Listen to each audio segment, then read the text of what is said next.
अस्सलाम वालेकुम students, welcome to my channel. आज हम EDU 305 का असाइनमेंट नंबर 1 कंप्लीट करेंगे। Classroom management for young learners, ये हमारा सब्जेक्ट है। EDU 305 इसका शॉर्ट कोड है। ठीक है, इसका फर्स्ट असाइनमेंट हमें मिला हुआ है, हम इसे आज कंप्लीट करेंगे। ठीक है, तो इंस्ट्रक्शन पे पहले बात कर लेते हैं। पहले भी पिछले असाइनमेंट्स में भी मैंने आपको गाइड कर दिए इंस्ट्रक्शंस के। लेट असाइनमेंट्स एक्सेप्टेड नहीं है। करप्ट या प्रॉब्लमेटिक फाइल जो है उसके मार्क्स 0 होंगे। प्लेगरिज्म नहीं होना चाहिए, यानी कि आपका कॉपीड नहीं होना चाहिए, कहीं से किसी और को उठाया हुआ नहीं होना चाहिए। आपने अपने ही अल्फाज में ये आंसर बनाना है। ठीक है, जो लेक्चर्स आपने लिए हैं उन्हीं को देखते हुए, उन्हीं से ही अपने अल्फाज में आपने इस आंसर को बनाना है। ईमेल के थ्रू ये एक्सेप्टेड नहीं होते हैं, कोई भी असाइनमेंट ईमेल के थ्रू एक्सेप्टेबल नहीं है। ठीक है, वर्ड फॉर्मेट में ही आपका जो आंसर है वो होना चाहिए। MS वर्ड की फाइल ही होनी चाहिए जो आप अपलोड करेंगे। ठीक है, फॉन्ट साइज़ जो है वो 12 से बड़ा नहीं होना चाहिए, ना ही 12 से छोटा हो। और फॉन्ट फैमिली जो है आपकी टाइम्स न्यू रोमन, यही आपकी फॉन्ट फैमिली होनी चाहिए। कलर जो है वो ब्लैक ही होना चाहिए। ठीक है, ये इंस्ट्रक्शंस दे दी गई हैं और साथ ही इसकी जो है स्कोरिंग रूब्रिक भी बता दिया गया है इस असाइनमेंट में। पिछले असाइनमेंट से हमारे पास नहीं था, लेकिन इस असाइनमेंट के लिए हमारे पास रूब्रिक स्कोरिंग भी दे दी है। रूब्रिक स्कोरिंग ना ये होती है कि पहले से ही क्राइटेरिया फिक्स्ड है कि इतना इस तरह का, इस किस्म का आंसर होगा, काम होगा, तो उस पर आपकी स्कोरिंग क्या होगी, उस पर आपको नंबर्स क्या मिल रहे होंगे। ठीक है, तो ये प्री डिसाइडेड क्राइटेरिया है रूब्रिक जो है। ठीक है, क्वेश्चन देख लेते हैं। क्वेश्चन है कि explain ways in which physical seating plans can help teacher to improve management in early childhood classroom. यानी कि हमने वो तरीके एक्सप्लेन करने हैं जिसमें जो है फिजिकल जो सीटिंग है, ठीक है, फिजिकल सीटिंग प्लान जो है वो किस तरह से एक टीचर की मदद करता है अर्ली चाइल्डहुड क्लासरूम को मैनेज करने में। ठीक है, ये आपने जो है, जो मेरे स्टार्ट के लेक्चर्स हैं, लेक्चर नंबर 1, लेक्चर नंबर 2, इसमें ये तमाम चीज़ें जो है वो डिटेल्स में बताई गई हैं। ठीक है, आप मेरे लेक्चर्स भी देख सकते हैं ये असाइनमेंट प्रिपेयर करने के लिए, और आपको काफ़ी हेल्पफुल रहेंगे मेरे लेक्चर्स। वैसे तो मैं आपको असाइनमेंट यहाँ पे सॉल्व करके दे रही हूँ, लेकिन देखिए मैं आपको फिर वही बात कहूँगी कि एज इट इज़ मेरे असाइनमेंट कॉपी ना कीजिएगा।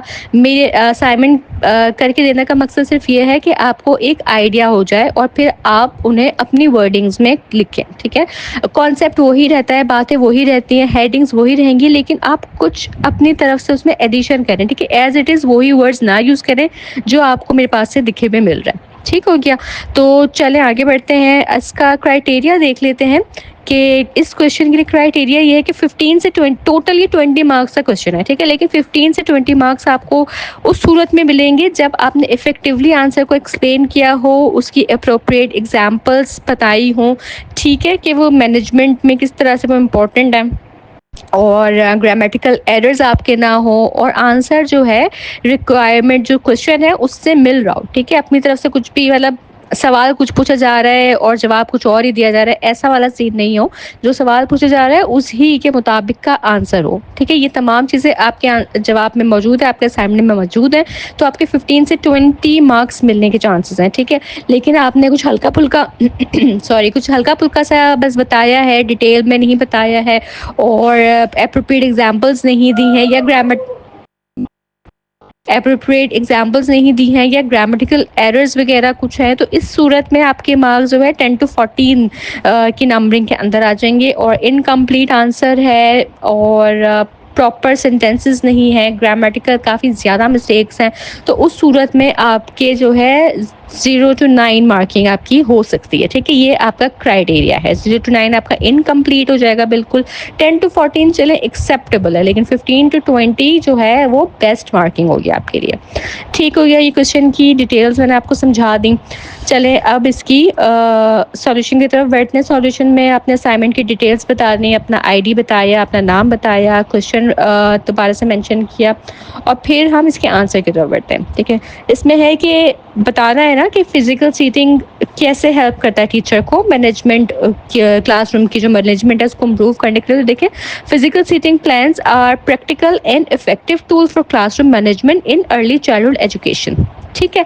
The way children are seated can influence their behaviour, learning and interactions. Below are some important ways seating arrangements support teachers in managing their classroom efficiently. ठीक है, physical seating बहुत important होती है classroom management के लिए। बच्चों की जो सीटिंग होती है वो उनके बिहेवियर को इन्फ्लुएंस करती है, उनकी लर्निंग को अच्छा करती है, उनका फोकस बढ़ाती है, इंट्रैक्शंस बढ़ाती है। ठीक है, तो जो इसके कुछ वेज हैं वो हम नीचे डिस्कस करेंगे। तो उसमें सबसे पहले हम बात कर लेते हैं create an organised environment. Proper seating होती है तो एक अच्छा जो एनवायरनमेंट है क्लास का वो ऑर्गेनाइज हो जाता है। ठीक है, प्लान सीटिंग से क्या होता है कि बच्चों को अपनी जगहों का पता होता है कि उन्हें कहाँ बैठना है, किस एक्टिविटी के दौरान उनकी सीटिंग जो है वो किस तरफ है। ठीक है, तो इस स्ट्रक्चर से क्या होता है कि वो जो है बच्चे मेंटेन रहते हैं थ्रू आउट द डे, वो मेंटेन रहते हैं। ठीक है, फिर सीटिंग अरेंजमेंट का दूसरा बेनिफिट क्या होता है कि ये डिस्ट्रप्शन रिड्यूस करता है। ठीक है, टीचर जो है उन स्टूडेंट्स को अलग कर लेते हैं जो डिस्ट्रैक्ट करने वाले बच्चे हों, थोड़े हाइपर एक्टिव हों, ठीक है, ज़्यादा टॉकेटिव हों, ऐसे स्टूडेंट्स को थोड़ा अलग कर लेते हैं क्या, ताकि जो है क्लास में डिस्ट्रप्शन ना हो। ठीक है, तो ये भी सीटिंग अरेंजमेंट का एक फ़ायदा हो जाता है। और ये विजिबिलिटी और सुपरविजन बढ़ा देता है कि टीचर्स को जो है प्रॉपर सीटिंग के थ्रू जो है टीचर को सारे बच्चे सही से दिख रहे होते हैं, पता चल रहा होता है कि किस तरफ कौन सा बच्चा बैठा है, तो उसी के अकॉर्डिंग टीचर जो है उनको सपोर्ट प्रोवाइड कर सकता है। ठीक हो गया। फिर है कि सपोर्ट सोशल डेवलपमेंट के ग्रुप सीटिंग जो है वो इनक्रेज करता है बच्चों को आपस में इंटरेक्ट करने, कोऑपरेट करने और अच्छे ताल्लुकात बनाने अपने दोस्तों के साथ, जो फेलो स्टूडेंट्स हैं उनके साथ। ठीक है, rotating seating groups also gives children the chance to make new friends. अगर फिर साथ ही सीटिंग भी होता है कि आप जब सीटिंग रोटेट कर देते हैं कि आज बच्चे यहाँ बैठे हैं इस ग्रुप के साथ हैं, फिर उनका ग्रुप चेंज कर देते हैं, तो उससे क्या होता है कि नए स्टूडेंट से मिलने का उनको मौका मिलता है, नए दोस्त बनाने का और नए बच्चों को जानने का उन्हें आपस में मौका मिल रहा होता है। ठीक है, फिर आ गया फैसिलिटेट्स लर्निंग एक्टिविटीज़। ठीक है, arrangements such as circle time or group tables are ideal for storytelling। ठीक है, अगर सर्कल पे बच्चों को बिठाया तो वो स्टोरी टेलिंग के लिए बहुत अच्छा टाइम है, ये गेम्स के लिए अच्छा टाइम है, या हैंड्स ऑन लर्निंग हो रही है तो उसमें आपने सर्कल अरेंजमेंट की हुई है तो ये उनके लिए बेस्ट है। ठीक है, ये this make it easier for teacher to conduct interactive and engaging lessons. ठीक हो गया। फिर आ गया कि caters to individual needs, teacher can customize the seating plan to support children with special needs। ठीक है, अगर कोई बच्चे हैं जिसको ज़्यादा अटेंशन की ज़रूरत है या उसे काफ़ी डिफ़िकल्टी फेस हो रही है तो ऐसे बच्चों को जो है वो टीचर अपने करीब बिठाता है, अपने नज़दीक बिठा लेता है ताकि वो उसे ज़्यादा जो है टाइम दे सके, फोकस कर सके। ठीक हो गया। और फिर 7 नंबर पे हमारे पास आ जाता है बिल्ड्स इंडिपेंडेंस एंड रिस्पॉन्सिबिलिटी। ठीक है, having assigned seating helps children develop responsibility for their own space and belongings, contributing to sense of independence and discipline। ठीक हो गया। तो फिर इसके बाद हम थोड़ी सी समरी बता देंगे। समरी बताने के लिए ज़रूरत है कि जो भी हमने ऊपर बात की है उसे चंद सेंटेंसेस में कंप्लीट कर दें। तो in summary, a well thought of seating plan not only helps prevent behavior problems but also promotes learning, cooperation and a sense of order in the classroom, making it a key strategy for effective classroom management। यानी कि एक अच्छा जो seating plan है वो ना सिर्फ behaviour problem को प्रिवेंट करता है लेकिन ऑल्सो इनकरेज करता है, प्रमोट करता है लर्निंग को, कॉपरेशन को और सेंस ऑफ ऑर्डर को क्लास में। ठीक है, और ये एक की स्ट्रेटेजी है एक इफेक्टिव क्लासरूम मैनेजमेंट के लिए।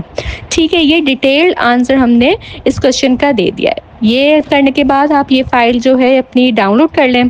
ठीक है, डाउनलोड करने के बाद आप जो है वो अपने असाइनमेंट पर आ जाएं। असाइनमेंट में आपने यहाँ पे जाके सबमिट करना है अपना असाइनमेंट। फाइल चूज़ की, फाइल चूज़ करके और यहाँ से आपने कर दी अपलोड। ठीक है, और ये आपके पास आ गया कि assignment has been submitted successfully. ठीक हो गया। तो इसके साथ ही ये EDU 305 का असाइनमेंट मैंने आपके लिए कंप्लीट कर दिया है। मुझे उम्मीद है कि आपको समझ आ गया होगा।